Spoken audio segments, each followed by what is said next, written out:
May mga amoy talaga tayo sa katawan natin na, guys, na gustong-gusto nating amoy-amoyin.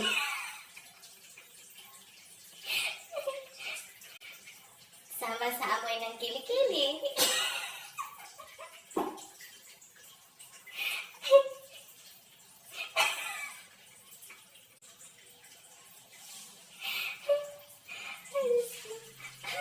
Natawa ako mag-isip. Bakit kayo ganon? Diba kahit alam mong mabaho yung kilikili mo, pero gusto mo yung amoyin.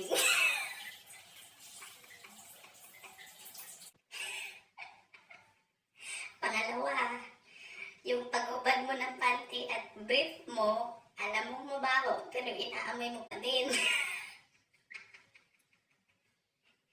Bakit kaya ganon? Curious sa amoy. Pangatlo, osong-oso to sa mga boys. Yung ilang araw na hindi naliligo, pero di naman pa rin yung amoy ng katawan. Tapos naamoy na ng ibang tao, guys. Share your blessings talaga. Boys, aminin.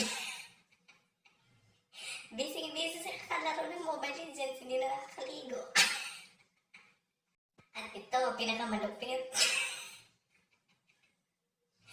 Yung umutot ka ng sobrang baho, tapos indayal ka pa rin. Tapos, sasabihin na, hindi ako yung umutot, no? Malapit lang talaga yung bibig mo sa bunganga mo.